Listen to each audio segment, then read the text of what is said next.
Well, I guess it's time to finally legitimize my title as an anime critic and tackle one of the legendary giants whose shoulders every series afterwards has stood upon. A show that takes an amazing introspective look at the human psyche. A show whose characters set the groundwork for every other made afterwards. A show that graced us with breathtaking cinematography and amazing scenes like...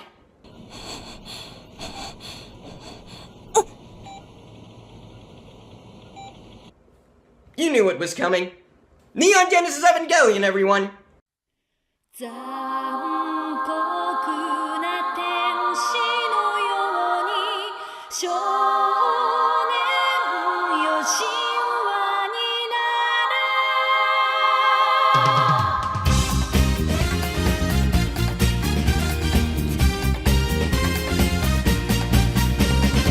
Created in 1995 by Hideaki Anno, Neon Genesis Evangelion takes place in a post-apocalyptic world, where a cataclysmic event called the Second Impact nearly destroyed half of the human population. In the distant year of 2015, it's not the first one to get it wrong, colossal monstrosities called angels have appeared and are threatening to kill what little remains of humanity. NGE, a secret military branch of the UN, has developed giant robots called Evangelions as the only weapons capable of fighting these monstrosities. The head of NGE, Gendo Ikari, summons his estranged son Shinji to pilot said giant robots and be humanity's last hope. Along the way, more pilots like Rei Ayanami and Asuka Langley are introduced as angels keep coming back stronger and more adapted to fighting. And of course, things are not as simple as they seem, as there seems to be a shadowy group of individuals who control everything behind the scenes and seem to know what's really going on. Inspired by the Kaiju genre, Neon Genesis Evangelion takes a sort of monster of the week formula, where a new angel shows up almost every week. Shinji, usually after a bit of coercing, gets in a robot, kills a Cthulhu, and we get an ending shot of Gendo going all... Normally, following a formula isn't exactly a strength for a show, since it entails laziness and predictability. But Neon Genesis Evangelion does it brilliantly, and it even makes sense in-universe. A big part of the episodes is usually dedicated to scouting the angel, and the careful planning that goes with organizing the attack. The pacing is slow and deliberate during these parts, to build an atmosphere full of tension and dread, to the point where you just can't help but share the desperation that these people have. The overarching plot, though, revolves around the little mysteries that keep popping up episode by episode, as the characters start questioning their motives for fighting, and the so-called conspiracy that surrounds them. Until... nothing gets answered. I'm gonna be honest here, even as a big fan of the show, from a narrative point of view, the plot is shit. Whoa, whoa, whoa, whoa, whoa, whoa, whoa! No need for a riot!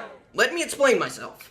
Ava's plot gives you the impression that it's going to answer everything, constantly taunting you with nebulous conversations that you don't really understand, practically screaming, "Don't worry, you don't understand this right now, but you will later on," then gives you an amazing climax, and promptly leaves you more blue-balled than a virgin at a strip club. Ava's plot just doesn't give any meaningful answer to many of the questions that get raised throughout its run. For example, what exactly are Adam and Lilith? I don't know. What's so special about Shinji, Rei, and Asuka that only allows them to pilot an Eva? I don't know. The fuck is up with that ending? I don't know.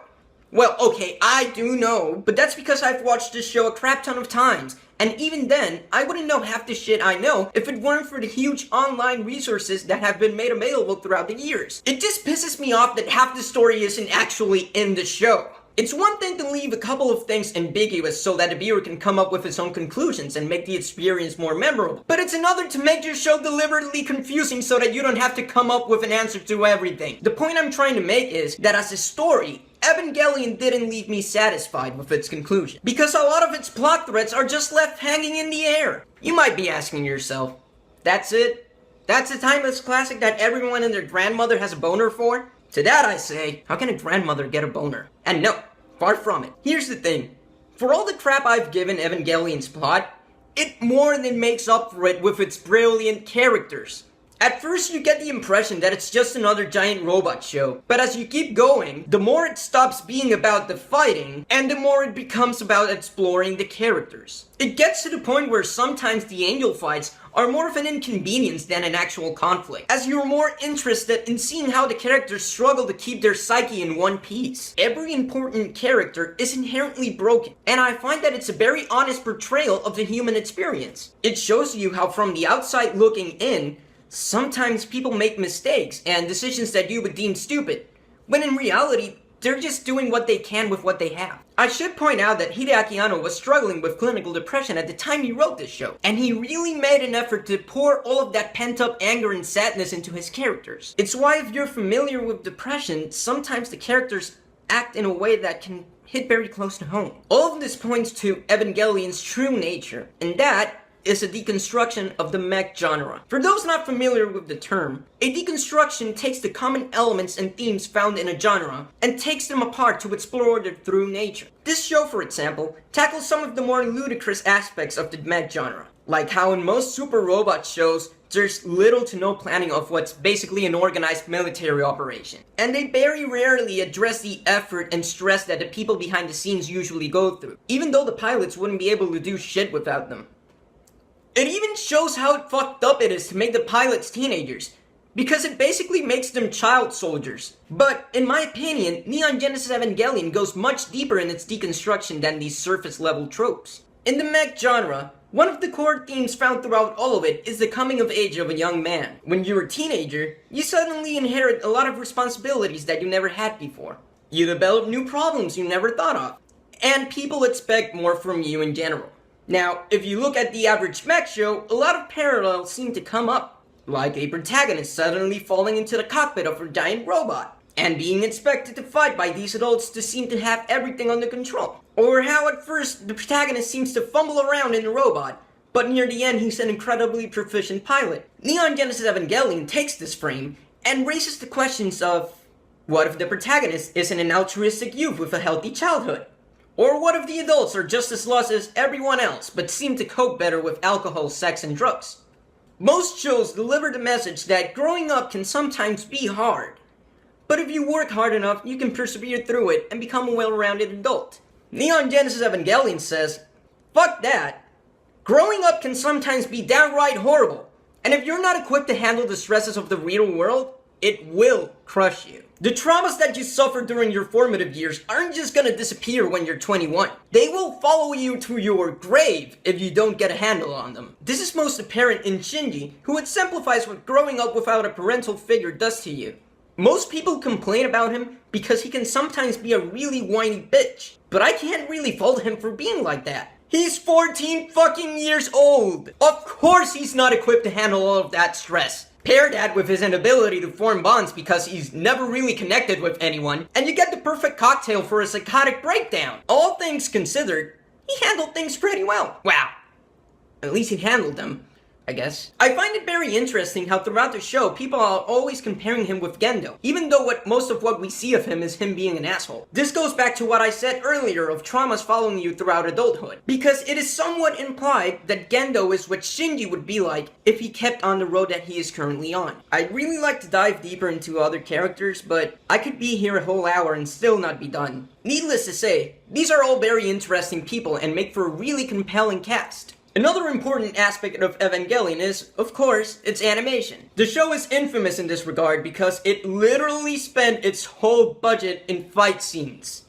This led to some beautiful moments with detailed choreography, at the cost of other moments being less than satisfactory.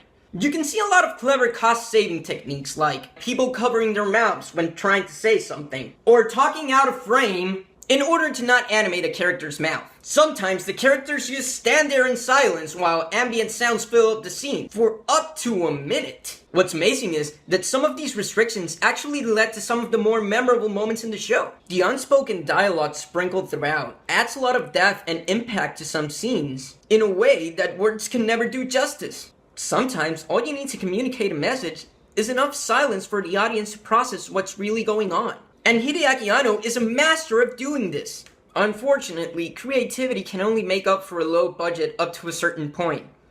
And that's where we get the TV ending. This is without doubt the most controversial part of Evangelion. Some people claim it's an avant-garde milestone in anime history, while others deride it with comments about how it's an asshole full of pseudo-philosophy and pretentiousness. Why? Well, near the end of the show, they basically had no money to animate the last 2 episodes. So episodes 25 and 26 are just reused clips and character monologues on why they want to live. I personally hate it because it's not really an ending. While it sort of gives a conclusion to Shinji's character arc, literally everything else is left up hanging in the air. Of course, this is all rectified by the movie End of Evangelion, which is supposed to substitute episodes 25 and 26. But I can't even begin to express the sheer unadulterated anger that takes over me when someone claims that the TV ending is one of the greatest endings of all time. Because it's not! It's just lazy writing disguised as too deep for me exposition. If you take anything away from this review, it's that you cannot watch the series without watching the movie afterwards. Because trust me, you will end up hating it. This isn't to say that you shouldn't watch the TV ending, because it's basically showing you what's going through Shinji's mind throughout the movie. But it works more as a supplement to the movie rather than an ending. Now, with all that aside, I'm gonna be completely honest here. Neon Genesis Evangelion is one of my favorite works of fiction of all time. While this review has been very critical of a lot of things, I do it because this video's purpose is to entice whatever small quantity of people that watch this video to actually see Evangelion. And I don't want anyone expecting perfection with all the hype that surrounds it. It wouldn't be ridiculous to say that 90% of current anime has been influenced in one way or another by this show.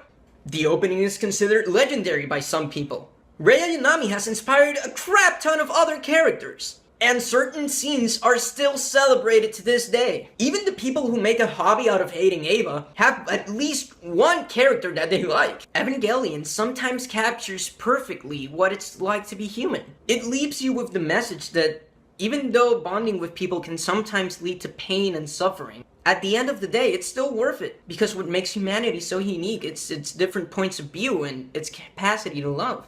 It is because of this that I highly recommend this show and give it a 9.5 out of 10. One caveat though. Do not watch this show if you are not in a good place in life. It will suck your soul dry and you will hate yourself for it.